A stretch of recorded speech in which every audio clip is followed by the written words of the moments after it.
This is the story of Thomas Muir, a man few know of, who is often called the father of Scottish democracy. Thomas Muir was born in Glasgow on the 25th of August 1765. Having attended grammar school, he was admitted to Glasgow University aged just 10. Originally studying to take his place in the church, he changed direction in 1782 and began attending the classes of John Millar, one of Britain's first sociologists. Millar was a Republican and a supporter of parliamentary reform, and had a profound influence on the development of Muir's political ideas.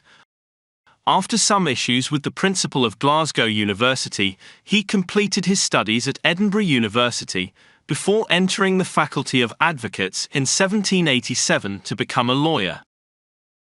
He quickly gained a reputation as a lawyer who would appear in court on behalf of poor clients who could not afford to pay, as he believed the legal system was biased in favour of the wealthy. This can be seen in Scotland's courts today, where a legal defence can be court-appointed.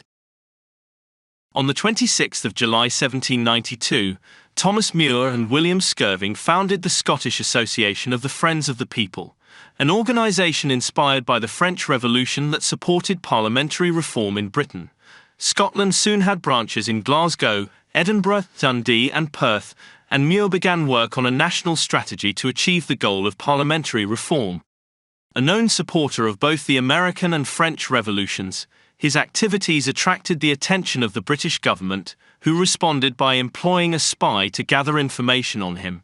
This led to his arrest on charges of sedition on the 2nd of January 1793.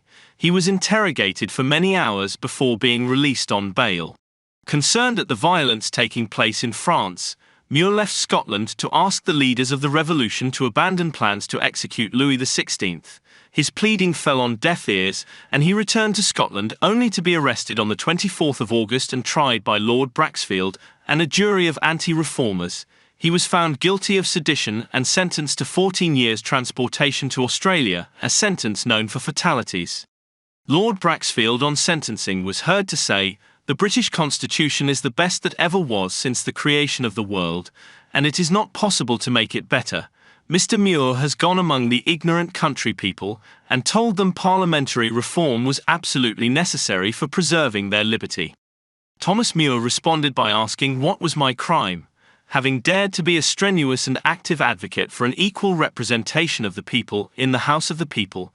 Sentenced to 14 years in Australia, Muir was soon joined by Fish Palmer, William Skirving and Maurice Margaret, all prosecuted by the British state. They became known as the Scottish Martyrs.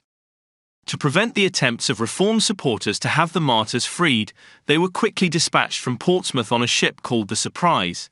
A number of frigates were dispatched from France to rescue the martyrs, but they failed, and 13,000 miles later they arrived at Botany Bay, joining a prison colony of 1,908 convicts.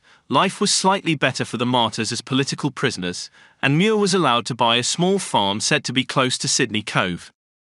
Muir was not content, though, and in a tale fit for a Hollywood movie, he escaped with the help of Francis Perrin, who was the chief mate of the Otter of Boston, and sailed to North America. He traveled south across the continent to Mexico and then on to Havana, where without reason he was imprisoned as a prisoner of war and subjected to dreadful treatment by the governor. Muir was eventually taken on board the Nineveh as a prisoner bound for Cadiz in Spain, but on arrival they found the British had blockaded the port. A British warship called the Irresistible then attacked the Nineveh, and rather than be captured by the British, Muir joined the battle, where he received an injury from a cannonball shot which injured his eyes and smashed his cheekbone. The Spanish had to surrender, and Muir survived, but was seriously injured and disfigured to the point that the British did not recognize him, and 6 days later he was eventually put ashore with other Spanish prisoners. Word of Muir's condition reached his allies in France, and the French government petitioned the Spanish to release him. Muir arrived in Bordeaux in November 1797, and was able to rejoin his friends in Paris a year later. He continued his fight for British parliamentary reform from France, but unfortunately his wounds took their toll on him, and he died on the 26th of January 1799. A speech made by Muir on the 30th of August 1793 said, "I have devoted myself to the cause of the people. It is a good cause. It shall ultimately prevail. It shall finally triumph." This quote can be found today on the obelisk, also known as Cleopatra's Needle, in London. Thomas Muir, the father of Scottish democracy.